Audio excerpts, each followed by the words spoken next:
Hello दोस्तों, मेरे channel में आपका स्वागत है। आज की कहानी है दीवा संपन्न। कैसे कैसे अजब खेल खेलती रहती है ये ज़िंदगी हमारे साथ। ऐसा लगता है जैसे ऊपर बैठा कोई हमारे जीवन का मास्टर प्लान बना रहा है और हमें बस उसी हिसाब से चलना होता है। हार जीत का फैसला वही करता है, हमें तो बस आंख मूंद कर उसे स्वीकारना होता है। पर परिस्थितियों को स्वीकारना हमारी मजबूरी हो सकती है, उसके आगे टूटना नहीं। कोई नहीं बता सकता कि किसकी ज़िंदगी में आगे चलकर क्या मोड़ लेगी, मैं भी कैसे जानता। तब मैं 10वीं कक्षा में पढ़ता था जब दीदी का विवाह हुआ।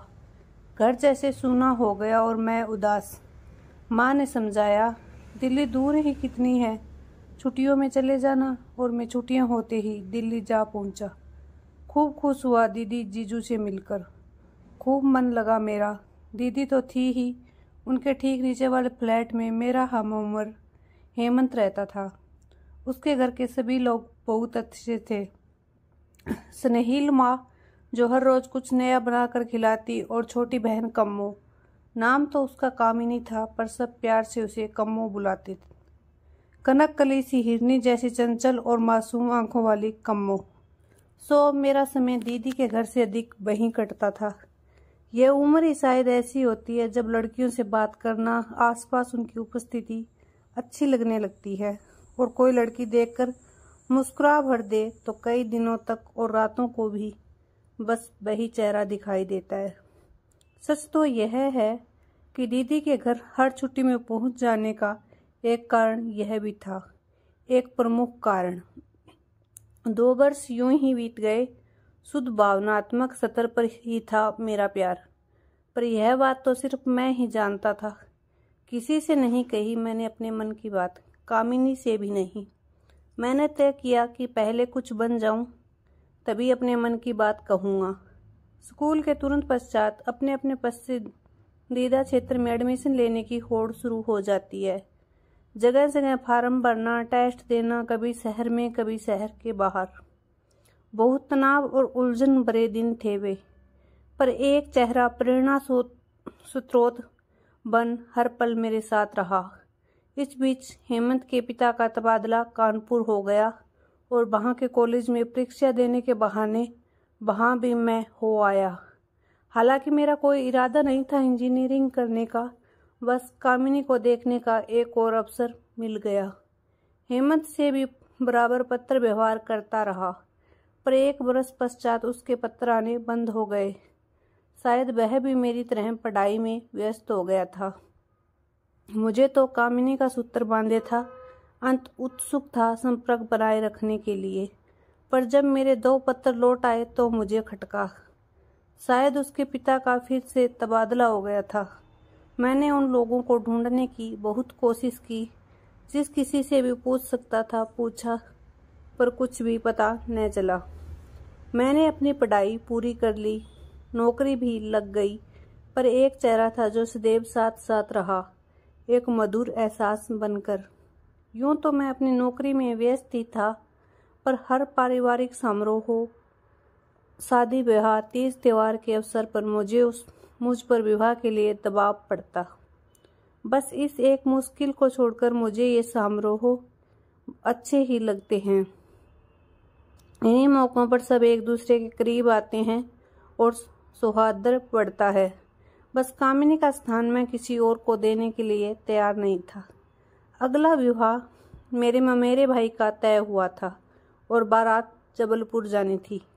बचपन की मेरी अनेक मीठी यादें हैं मामा जी और उनके परिवार के साथ। छुट्टियां हम दोनों भाई बहन उन्हीं के घर बिताते थे। बहुत अच्छी थी हमारी मामी, खूब स्नेह सत्कार करती हमारा। मनोज मुझसे 3 वर्ष बड़ा था, पर हम दोनों में खूब पटती थी। फिर मामा जी बीमार रहने लगे, उनके गुर्दे धीरे धीरे जवाब दे रहे थे। काफ़ी उपचार के बाद भी उन्हें बचाया नहीं जा सका। रीनल फेलियर नाम दिया था डॉक्टरों ने उनकी बीमारी को। माँ कई बार उन्हें देखने गई थी, और जब अपने इकलौते भाई को वह अंतिम विदाई देकर आई थी तो कई दिनों तक हमारे घर का वातावरण बोझिल रहा था। फिर मनोज के मामा जी माँ बेटे दोनों को अपने साथ लिवा गए। उनका कहना था कि उनकी नज़रों के सामने रहेगा तो कुछ बन जाएगा। मनोज से मिलना जुलना कुछ कम हो गया था और उन्हीं की सख्त पर सही निगरानी का ही फल था कि मनोज अब एक कामिल कंप्यूटर इंजीनियर बन चुका था और उसका विवाह होने जा रहा था। हमारी मामी जी की बगिया में फिर से बाहर आने वाली थी। हम सब खुश थे उनकी इस खुशी पर। जबलपुर स्टेशन और फिर जिनवासे में बारात की बहुत अच्छी देखभाल की जा रही थी। उस भीड़ भाड़ में एक चेहरा था जो कुछ परिचित सा लग रहा था। उसका अमरीकी स्लैंग के साथ बोलने का ढंग और गठा हुआ शरीर, फिर भी वह कुछ अपना सा लग रहा था तो वह कन्या पक्ष का ही। भाग दौड़ करके वह सबकी सुख सुविधा जुटाने का उपक्रम कर रहा था। कौन हो सकता है? दिमाग पर बहुत जोर देने पर भी मैं उसे कोई नाम नहीं दे पा रहा था। जब वह मेरे समीप आया तो खुशी से बोला, श्रीधर तुम? अब तो मुझे भी देर नहीं लगी अपने खोए हुए हेमंत को पहचानने में। अपने बारे में उसने बताया कि यहाँ तो उसे कहीं दाखिला मिला नहीं, पर सौभाग्यवश अमेरिका में छात्रवृत्ति भी मिल गई और दाखिला भी। वहीं पढ़ाई करके अब नौकरी भी वहीं कर रहा है। एक दूसरे का हालचाल जान लेने के पश्चात जब मैंने पूछा, पर तुम यहाँ कैसे? तो हंसकर बोला, लो मेरी ही बहन के विवाह में बाराती बनकर आए हो और मुझसे पूछते हो कि मैं यहाँ कैसे? कोई नहीं जान पाएगा कितना कठिन हो गया था उस वक्त मेरे लिए अपने भावों को नियंत्रण में रख पाना। लगता था किसी ने मेरे मन पर दहकता अंगारा रखकर आदेश दिया हो, खबरदार चेहरे पर कोई सिक्र न आए। मुझे मुस्कुराना था, पुराने दोस्त से दोबारा मिलने की खुशी में। हर्ष और उल्लास के इस अवसर पर मुझे मुस्कुराना था। अभिनय क्या केवल मंच पर ही किया जाता है? सोचा था कामिनी के सामने नहीं पढ़ूंगा, पर सायंकाल जब बारात पहुंची तो हेमंत ने कहा, कम्मों से नहीं मिलोगे? देखो कैसी गुड़िया सी लग रही है दुल्हन के रूप में। और वह हाथ पकड़कर भीतर ही ले गया था मुझे। कम्मो, पहचाना इसे? श्रीधर, दिल्ली वाले घर में ऊपर के फ्लैट में इसकी दीदी रहती थी। हेमंत मेरे परिचय के सूत्र थमाता जा रहा था और कम्मो के चेहरे पर धीरे धीरे पहचान के भाव उभर रहे थे। मैं अधिक देर वहां नहीं रुक पाया। अच्छा है अपने मन की बात कभी उस पर जाहिर नहीं की थी। कम से कम वह तो एक समर्पित जीवन जी पाएगी। मेरे संयम की कठिन परीक्षा हुई थी उस दिन। मेरे सामने मेरे सपनों पर प्रहार हो रहा था। मैं देख रहा था और हाथ बांधे खड़ा था। कर ही क्या सकता था? किससे कहता अपनी अंतर्वेदना?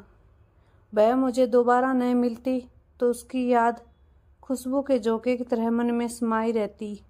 उसका विवाह मेरे किसी अपरिचित से हुआ होता और मैं जान भी लेता तो उससे दूरी बनाए रखना कठिन न होता। पर विधि ने तो उसे ठीक मेरे सामने ला बिठाया था, भाभी के रूप में, और मुझे आंखें बंद करने की मनाही थी। यही सजा थी मेरी। पर क्यों? जीने का मकसद ही जैसे खत्म हो गया था। पर मेरे संयम की और परीक्षा अभी बाकी थी। मनोज की उसी शहर में नौकरी लग गई जहां मैं रहता था। विधि ने एक और चुनौती रख दी थी मेरे सम्मुख, पहले से ही कठिनतर। काश यादें कंप्यूटर पर लिखी बातें समान होती। डिलीट पर जाकर क्लिक किया और सब गायब, बिना कोई नामो निशान छोड़े। मनोज से प्रगाढ़ स्नेह होते हुए भी उसके घर जाना टाल देता। पारिवारिक उत्सवों में बहाना बनाकर घर में दुबका बैठा रहता। पर रिश्ता इतना करीबी था कि मिलना हो ही जाता और मुझे कामिनी का सामना करना पड़ जाता। पर मैं यह भी जानता कि मुझे वास्तविकता से समझौता करना ही है। मैं इसके लिए बहुत प्रयत्न भी कर रहा था। बहुत गहरे थे मेरे संस्कार और मुझे विश्वास था कि मैं भाववश कभी कुछ अनुचित नहीं करूँगा। मेरे हृदय पर बुद्धि की विजय होकर रहेगी। बस कुछ समय की मोहलत चाहिए थी। कोई भी स्थिति अंतिम नहीं होती। मनोज के घर पिछले 3 वर्षों में 1-2 बार ही गया था, पर माँ से उसका हालचाल मालूम होता रहता। पता चला कि उसके गुर्दे भी ठीक से काम नहीं कर रहे हैं और हालात तेजी से बिगड़ रही है। मामा का चेहरा सामने घूम जाता। विरासत में ही मिलती है यह बीमारी। बस तसल्ली यही थी कि चिकित्सा विज्ञान ने इस बीच काफ़ी उन्नति कर ली थी। मनोज को डायलिसिस पर रखा गया। प्रत्येक सप्ताह डायलिसिस किया जाने लगा। उसकी राय में किडनी अगर किसी निकट संबंधी की ली जा सके तो निश्चित रूप से बेहतर रहेगा। दरअसल हमारे शरीर में प्रकृति प्रदत्त 2 गुर्दे होते हैं, जबकि एक से भी बखूबी काम चलाया जा सकता है। अंत कोई भी स्वस्थ व्यक्ति बिना किसी खतरे के अपना एक गुर्दा किसी जरूरतमंद को दे सकता है। मामी अपनी किडनी देने को उतावली थी, पर माँ बेटे का ब्लड ग्रुप भिन्न था। सौभाग्यवश मेरा ब्लड ग्रुप और मनोज का ब्लड ग्रुप एक ही था और मैंने अपना गुर्दा देने का निर्णय लिया। माता पिता को भी इस बात के लिए राजी कर लिया। बहुत बार मुझे तो ऐसा लगता है कि चमत्कार और विज्ञान में अंतर दिनों दिन कम होता जा रहा है। सर्जरी के पश्चात शाम को जब मुझे होश आया तो पास बैठे पापा ने बताया कि मेरे शरीर से गुर्दा निकालकर मनोज के शरीर में उसका सफल प्रत्यारोपण किया जा चुका है। दूसरी सुबह पलंग का सिरा ऊपर उठवाकर मैं आराम से लेटा था जब माँ के साथ कामिनी ने प्रवेश किया। मेरा कुशल क्षेम पूछने के पश्चात कहने लगी, भाई के मित्र होने के नाते आप मेरे भाई समान हैं और मनोज के रिश्ते से देवर, और मनोज को नया जीवन देकर आप हमारे लिए ईश्वर तुल्य हो गए हैं।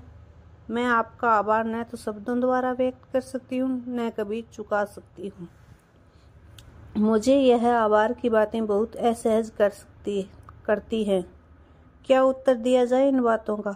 अंत मैंने इस बात का रुख मनोज की देखभाल एवं उनके भावी इलाज की तरफ मोड़ दिया। अभी तो उसे भविष्य में लंबे समय तक बहुत सावधानी की जरूरत थी। डॉक्टरों के अनेक निर्देशों का पालन करना था।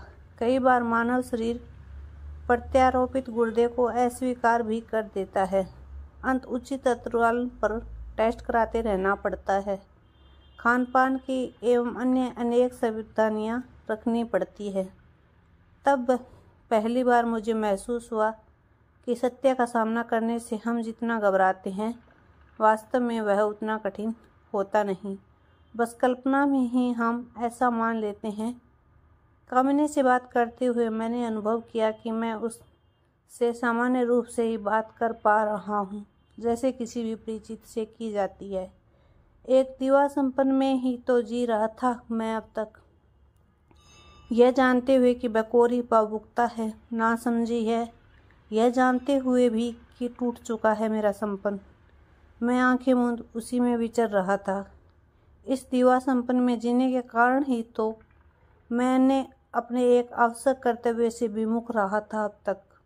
मैंने निश्चय किया कि भविष्य में मैं मनोज की तीमारदारी की पूरी जिम्मेदारी लूँगा।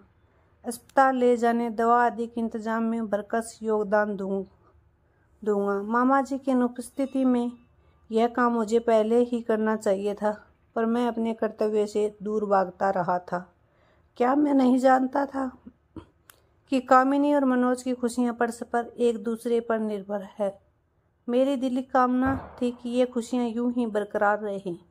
मेरा विवेक जागृत हो चुका था। कामिनी से स्वाभाविक ढंग से ही बात करते हुए मैंने उसके माता पिता के बारे में, हेमंत के बारे में पूछताछ की। दिल्ली में ग्रीष्मावकाश की मस्ती याद की। सामने बैठी कामिनी का चेहरा उस चेहरे से बिल्कुल भिन्न था जो अब तक मेरी यादों के झरोखे से झांकता रहा था। अपने तबस्सुर में उसके छूने की कल्पना मात्र से ही मैं स्वयं को रोमांचित महसूस करता था। पर उस रोज जाते समय जब कामिनी ने मेरी बाहों पर अपना हाथ रख शुभकामनाएं दी तो मुझे वैसा कुछ भी महसूस नहीं हुआ। जिंदगी ने हमें डिलीट की सुविधा न दी हो अपनी यादों को मिटाने के लिए, पर सही और गलत में पहचान करने की बुद्धि, उन पर अमल करने की क्षमता अवश्य दी है। उन्हें अनदेखा कर उन्हें धुंधलाने की शक्ति अवश्य दी है। बुद्धि के आधार पर मैंने स्वयं को कटिबद्ध कर लिया। नए सिरे से ज़िंदगी शुरू करने के लिए। तो दोस्तों ये थी आज की कहानी। आपको कैसी लगी कमेंट करके ज़रूर बताइएगा। कई बार हम सिर्फ अपने ख्याली दुनिया में जीने लगते हैं और वास्तविकता का सामना नहीं करते, जैसे कि श्रीधर ने किया। अगर आपको मेरी कहानी पसंद आई हो तो मेरे चैनल को लाइक और सब्सक्राइब भी कर दीजिएगा। थैंक यू सो मच मेरी कहानी सुनने के लिए।